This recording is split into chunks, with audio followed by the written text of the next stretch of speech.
So Megan, we really appreciate you, first of all, putting yourself out there into the public space and being a candidate, and then being willing to sit for our endorsement process. So Right. thank you for being here. Well, thank you for having me.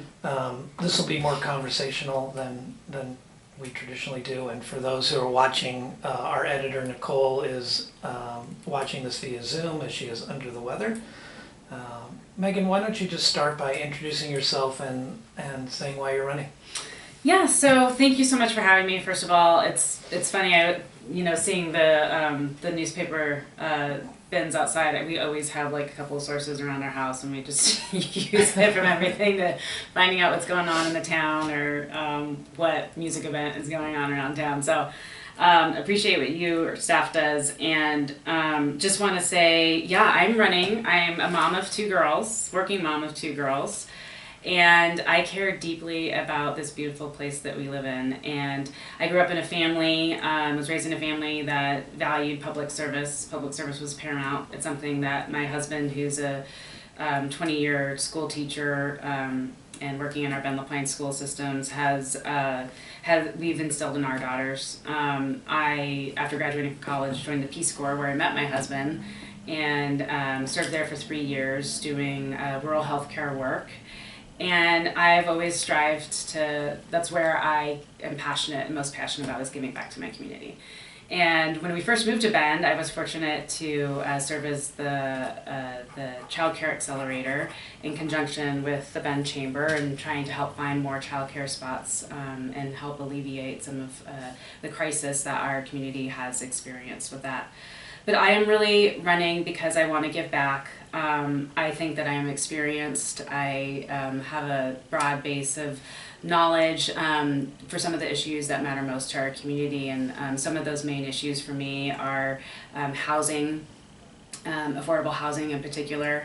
I also sit on as a liaison to the Environmental Climate Committee for the city, and care deeply about the climate, have worked in climate-related areas in my past, and also care deeply about transportation. We've been doing some great work at the city in transportation, making sure that we have a livable, walkable Bend. And to me, the litmus test is, can my two girls ride safely across town from one place to another, or walk safely across town from one place to the other? I think it's also great, some of the community projects that we have going on that promote safety, like Safe Routes to Schools, are really important to me. And really doing that all with a lens of accountability, making sure that we are transparent and being efficient with our resources as a city. Right. Well, you brought up affordable housing. Mm-hmm. Affordable housing has increasingly become a challenge, right, in our city. And as a city councilor, what policies will you support to ensure that affordable housing options continue to increase for all income levels? Right. Well, this issue, like I said, is really near and dear to my heart. I have history. I worked for a nonprofit advocating for an affordable source of funding in the California legislature for permanent affordable housing. And care deeply about the issue. I believe that everyone should have a safe place to rest their heads at night. In every echelon of our community, from our waitresses, all the way up to, all various, teachers, our police, and fire. We all need to make sure that those members of our community have a place to call home. And I think we've been doing great strides in the city so far, but we have a lot more to do. We have a huge housing shortage, and in particular, affordability is a huge issue. So I'm proud of the work that we've done in securing funds, $5 million in HUD funding, which is such a huge feat, and I think that we really have to pay kudos to our housing staff. They are acknowledged throughout the state and even the country for their expertise, and we are leading the state. Like when you look at the housing numbers that we are building and the affordability, we are one of the top cities in Oregon that is really pushing those numbers up. But we need to do more, and we can always do more. And I think that we need to come up with innovative public-private partnerships. We've done that in the past, but there are real ways that we can bring our private development community to come to the table, work as a city to come up with some innovative solutions. And I'm really proud of that work that we've done, and I think that we have a lot more to do. According to the 2024 point-in-time count, there are about 959 people experiencing homelessness in bed, with 55% living unsheltered, growing numbers in the county. How do you plan to work to reduce homelessness and address concerns related to unsanctioned camping and shelter capacity? Yep. Well, again, this is an issue that is really near and dear to my heart. I think that we have a responsibility to make sure that our unhoused members have a safe place to lay their heads at night. We also have a responsibility to ensure public safety. And so it's a really fine balance, and it's a really complicated issue. There's no one solution it's very different for different jurisdictions, and it's a nationwide problem. But we have been taking, great strides. We have gotten those PIT numbers down. We've also increased shelter beds, so we have over 500 shelter beds, and there's more coming online. I recently did a tour with our some of the police staff that are working, on some of the outskirts like China Hat and Dirt World, and looking at some of those places. I mean, people are getting priced out. I mean, it's a revolving problem, right? They can't afford the housing, the prices are going up, and there's just not enough availability at the costs or the prices that they need. So I think that we need to make sure that we are doing everything we can to make sure that those camps are safe. We've seen a lot of cooking fires happen, especially in the summer, and so we need to, make sure, and we are, I think when that cooking fire happened, there was actually staff that was out there handing out fire extinguishers. So there's a lot of education, safety that needs to be monitored. I'm really proud of the work that we just did with a joint meeting that we had with the county commissioners. I think that that's really important to confine the areas so that we don't have a lot of sprawl, and it's not as difficult to get out to people that are really remote in some of these areas, and then make sure that they're sanctioned and that we have some services that are related to those. But we got to start transitioning, right? And so that's why we're doing all that we can to increase the safe parking shelters. Those have been really effective, but we need to have more partners coming to the table to increase those numbers. I think that those are going to be really important transitions. We have to make sure that we are doing everything we can. I think one area where we're missing in have is the transitional permanent supportive housing. That transitional housing is so important for some of these people. And we have to be working with our partners. So like I said, we're working with the county on some of those federal lands, working with the Forest Service, and we just have to make sure that they're safe, and we have to start increasing our numbers. We have to have a compassionate response to it, but a safe solution too. Within the city, how do you work with, on the homelessness issue and the idea of getting some more of this transitional housing, how do you work with communities that are opposed to having them in their neighborhoods? The NIMBY, where, as we develop out, there's neighborhoods everywhere now within the city. Right. How do you as a counselor address those kind of concerns? Well, I think it's listening, right, and making sure that we are educating people on where, we have a comprehensive plan that designates where, certain housing can go, and so educating people on what's allowed and what the use is, but also just making sure that we're doing everything we can to make people that live close feel safe. But it is, we are all part of a larger community, and we all need to take care of each other, and we need to embrace that, and we need to make sure that we're wrapping our arms around everyone, and really ensuring that we have housing where it needs to be, and if residence is around, we need to make sure that there's safety around it. Yeah. Shifting gears a little bit, the city council put quite a lot of work into developing a tree code, and stating that it could provide, with the idea that it would provide barriers to housing. How do you feel about this code as it relates to new development now that there has been all this developer pushback? So unfortunately, I cannot respond to that question because I have chosen to, I've not chosen, but I'm required, and part of my duty, my day job is to declare actual, or any sort of conflicts. And so I have declared that actual conflict and have not participated in any sort of votes related to the tree code. And so I do unfortunately have to not have to pass on that one. Well, then we will move to pedestrian footbridge. Yes. Can I interject for just a second? Because I mean, this is obviously going to come up more often. You work for a developer. We have questions on the list about just, maybe some perceived favoritism for developers as we're trying to build out more housing capacity. I'm just really curious from your perspective, what do you say to voters when they want to know how you square, your two sides of working as a city councilor and working for the development community? It clearly isn't going to sit well with everybody. Yeah.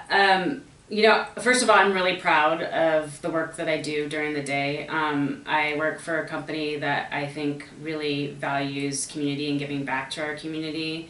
And whether it's providing, market rate housing for and adding to those numbers that we need most, but also coming up with innovative public-private partnerships that don't necessarily take a lot of public financing.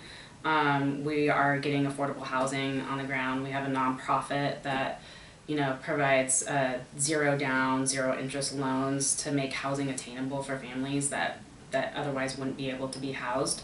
So I think I bring a breadth of knowledge to, I'm also, was part owner in a company that focused on urban infill projects. So I bring this knowledge, and I think that knowledge is really important for this point in time in Bend and our housing needs. And I think it's critical to have that knowledge. I also take the law very seriously and what I'm required to do as a public servant. And so I believe strongly that I must abide by the law. And if there's any sort of conflict or involvement in Hayden Homes in a decision that I'm making, I choose not to vote on that item.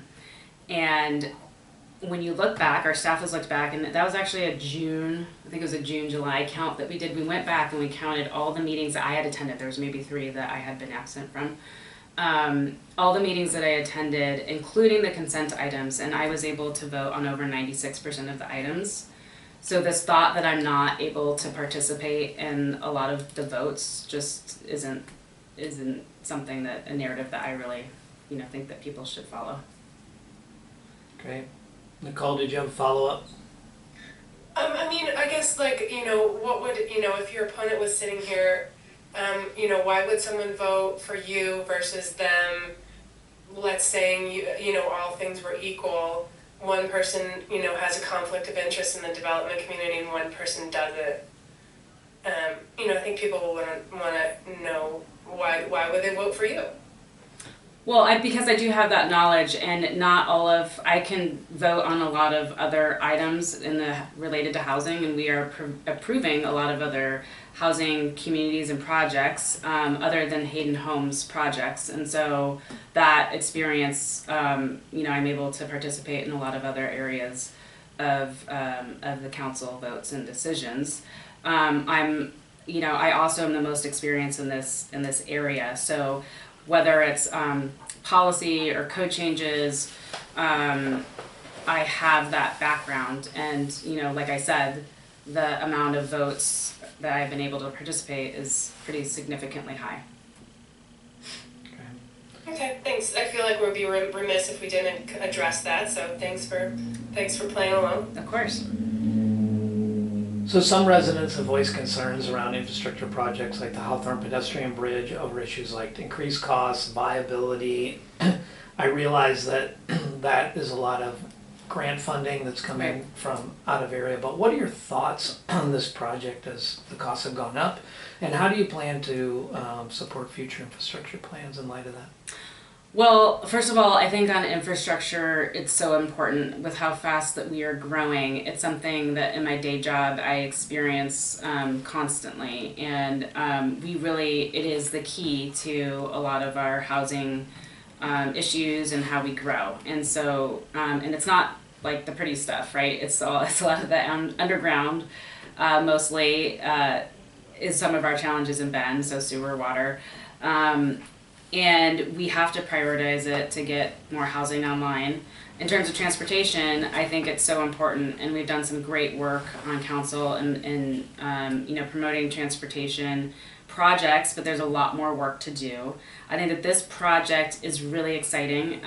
We have had, our strength has been really in securing those funds. It was a lot of work on city staff to make sure that we secured those funds and didn't pass any sort of expenses on to our residents. But I really do see this bridge as being activating that whole area. I mean, there's not only, I was actually just meeting with the city manager before this, and we were talking about how activated, 2nd Street is going to become and how it's going to redevelop. I mean, around that area, it's just going to really activate that core central district. And it's literally going to be, literally and figuratively, a bridge from east to west. I think that is something that we all know well, that there is this, perceived divide in our community, and I think it's going to be this connection that can really invigorate both sides and be a figurative connection as well. Yeah. So I'm really excited about it. The increasing cost of citywide fees like transportation fee have garnered a lot of controversy as well. Yep. And we hadn't worked in the gas tax conversation to this, but it came up in the last interview we did for city council, so I'm going to throw it in there as well. What are your thoughts on the city's approach to this infrastructure funding, and do you support things like gas taxes? I think we, so first of all, I think that the transportation utility fee, I think while some members in our community, it's interesting, I guess we did receive some emails. I'm trying to go back to some of the emails that we received, but I was proud of the way that our outreach, we had numerous meetings about this with the public and really hearing different viewpoints, and it was this amazing process that really shaped our policy. And we need it. We have a frozen tax base from the 1990s. There's not a lot we can do about it. I drive on our roads, during the winter time. I drive on them during the summer. We all know about potholes in our town. Swerving in and out of potholes I don't think is desirable for anyone. It's not safe. We hear about that all the time. I get so many emails about it. So we have to make sure that we are maintaining our operations and road maintenance. And the fact that we now have a source of funding to do that frees up more funds for other crucial projects, infrastructure projects that we need to do around town. And so I think it's really important that we pass that fee.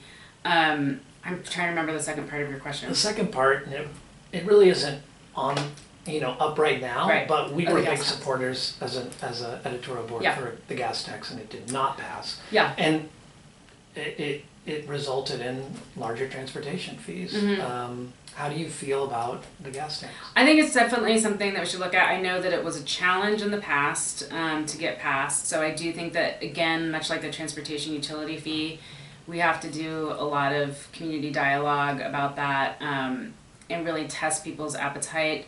But look, I care deeply. We live in this beautiful place. Climate change is real. We are now experiencing, threats of wildfires, controlled burns, and smoke levels that now I feel like need to be part of our our iPhone weather to get this. My kids play soccer. I'm constantly monitoring it during the summer. So I really think that climate change is real. We need to be doing everything we can to reduce our consumption of gas and fossil fuels. I'm a big advocate, and I've worked in positions in the past advocating for electric vehicles. So I do think it's something that we have to start transitioning, and we have to do it quickly. to protect our environment and this beautiful place that we love and all enjoy, and we can't take it for granted. So, yeah, but I do think that we need to, like everything, we need to sit down at the table and really hear all points of view. Next question surrounds groundwater. Mm-hmm. It's a growing concern in the region. What's your approach to this as a city councilor? And do you agree with the recent decision by Oregon Water Resources Department to limit new permits?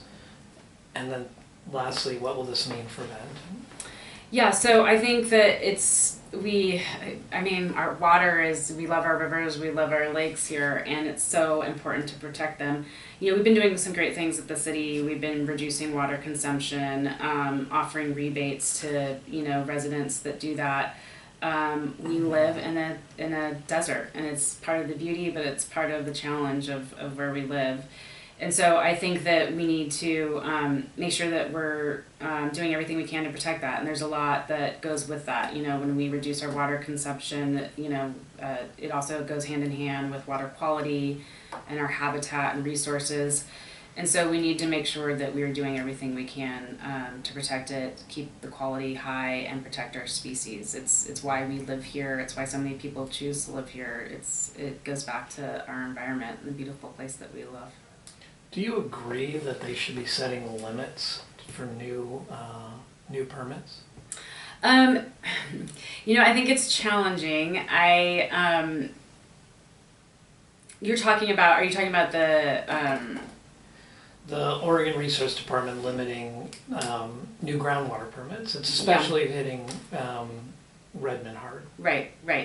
Yeah, so I think that we need to, I think it's a challenge. I think that we need to, again, make sure that we're doing everything we can to hear all sides of, that we have irrigation waters too. I think that that's really a challenge here as well. And I think that there's a lot of movement to underground those and to make sure that we are conserving water that way. So I think that that's very important. But honestly, I need to brush up on that issue a little bit more. Sure. Yeah. Aside from the fact that you're here Yeah. and your opponent is not, what sets you apart from your opponent? I think that my experience, for sure, I have this, in my desire to give back to my community. It's what I'm passionate about. I got appointed in January 2023. I think that we have made great accomplishments and strides since I was appointed, and I really want to serve my community for another 4 years and continue on building on some of those great accomplishments. We have so much more to do, and I think that we've been so fortunate to be part of a council that has shared the same values, and we've really been pushing on the issues that I think will most benefit Bend. And those are housing, climate related to me, transportation, and doing that all with a lens of accountability. I think that my opponent not being here, that's for him to answer why he's not here at the table. But I do think that we have to. I think if you're going to be running for a public office, I think it's important to come and show up and be transparent about who you are. And I think that there's a lot that needs to be learned about him. Let's just put it that way. Just to kind of get a sense, have you been able to be in a room with your opponent this cycle? Yes, he does show, well, not in sort of a dialogue like this, or any sort of a forum. I do think that I know that he showed up at council maybe for the last couple of months. Mm-hmm. And so he has shown up at council a few times. So nothing for between you two being able to have a dialogue in terms of sharing each other's positions, etc. Yeah, I do understand. I think he's accepted an invitation to a housing forum tomorrow. Okay. That is the end of our questions. Yeah. However, at this point, just like to throw it out to you if there's anything that we have failed to ask you or something you'd like to elucidate, that issue that we haven't gotten to, this is your opportunity. No, I appreciate the opportunity, and and I just want to say to folks that are watching this, to be honored to have your vote. I'd be honored to have the endorsement of the source. I think it's an important, like I said, source of communication in our community, and I, please vote for me. I'll make you proud. Thank you.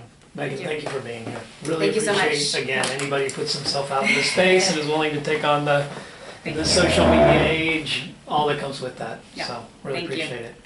Thanks for the time. Yeah, thanks so much, Megan.